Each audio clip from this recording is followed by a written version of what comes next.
বিসমিল্লাহির রহমানির রহিম। প্রিয় দেশবাসী, আসসালামু আলাইকুম।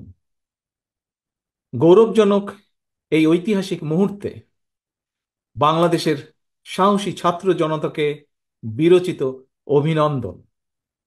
হাজারো শহীদের প্রাণের বিনিময় জনতার ঐতিহাসিক এই বিপ্লবের মধ্যে দিয়ে গণহত্যাকারী খুনি হাসিনার পতন হয়েছে, রাহু মুক্ত হয়েছে আমাদের প্রিয় বাংলাদেশ।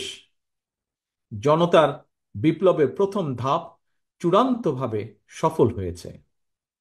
লাখো শহীদের প্রাণের বিনিময়ে অর্জিত বাংলাদেশ কখনো পরাজয় মানতে পারে না। এই ঐতিহাসিক বিপ্লবের মধ্যে দিয়ে আবারও প্রমাণিত হয়েছে, দল মত নির্বিশেষে সকলে ঐক্যবদ্ধ থাকলে এই বাংলাদেশকে কেউ কখনো পরাজিত করতে পারে না, পারবে না।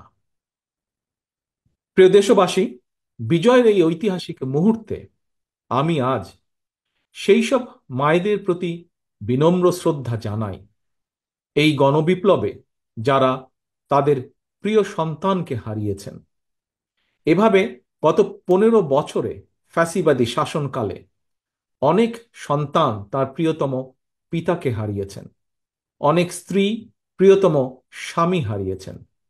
গুম খুন অপহরণ করে অসংখ্য মায়ের বুক খালি করে দেওয়া হয়েছে। আপনাদের সন্তানের শহীদ মৃত্যু, স্বজনদের ত্যাগ, তিতিক্ষায় 2024 সালের 5ই আগস্ট প্রিয় বাংলাদেশ আরেকটি বিজয় দেখেছে। জনতার ঐতিহাসিক বিপ্লব সফল করতে গিয়ে অসংখ্য ছাত্র জনতা আহত হয়েছেন।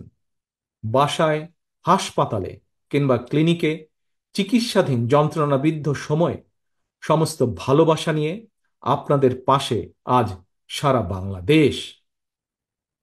খুনি হাসিনার বিরুদ্ধে আন্দোলন করতে গিয়ে অসংখ্য মানুষ মিথ্যে মামলা ও রাজনৈতিক উদ্দেশ্য প্রণোদিত মামলায় গ্রেফতারের শিকার হয়েছেন, কারাগারে নিক্ষিপ্ত হয়েছেন। আমি অবিলম্বে তাদের বিরুদ্ধে দায় করা সকল মামলা প্রত্যাহার এবং তাদের কারামুক্তির দাবি জানাচ্ছি। একই সঙ্গে ছাত্র ছাত্রীরা যাতে আবার স্বাভাবিকভাবে হলে, হোস্টেলে, ক্লাসে ফিরতে পারেন এবং পরীক্ষায় অংশ নিতে পারেন, আশা করি সেই পদক্ষেপ দ্রুত গ্রহণ করা হবে। প্রিয় দেশবাসী, দেশের 18 কোটি মানুষকে জিম্মি করে 12.5 কোটি ভোটারের ভোটের অধিকার কেড়ে নিয়ে বাংলাদেশকে তাবেদার রাষ্ট্রে পরিণত করা হয়েছিল। হত্যাকারী, গণহত্যাকারী খুনি হাসিনার পতনের মধ্যে দিয়ে জনগণ তাদের গণতন্ত্র, মানবাধিকার, লুণ্ঠিত ভোটের অধিকার পুনঃপ্রতিষ্ঠার পথ সুগম করেছে। এর মধ্যে দিয়ে জনগণের বিপ্লবের প্রথম ধাপ সফলভাবে সম্পন্ন হয়েছে।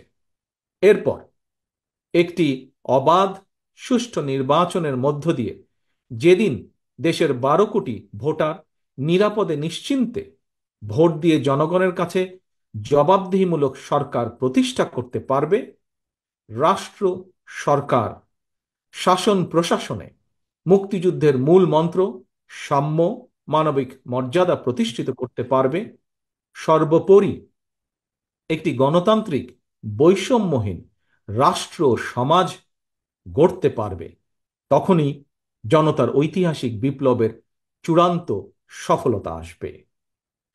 প্রিয় দেশবাসী, জনতার ঐতিহাসিক বিপ্লবকে চূড়ান্ত লক্ষ্যে পৌঁছতে তাই যথাসম্ভব দ্রুততম সময়ের মধ্যে একটি অবাধ, সুষ্ঠু, নিরপেক্ষ নির্বাচনের আয়োজন করতে হবে।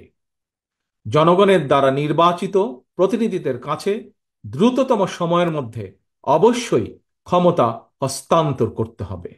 একটি বৈষম্যহীন গণতান্ত্রিক বাংলাদেশ প্রতিষ্ঠার লক্ষ্যে একটি অবাধ, সুষ্ঠু নির্বাচন আয়োজনের জন্য বিএনপি সহ বাংলাদেশের প্রতিটি গণতান্ত্রিক রাজনৈতিক দল সব রকমের সহযোগিতা করবে।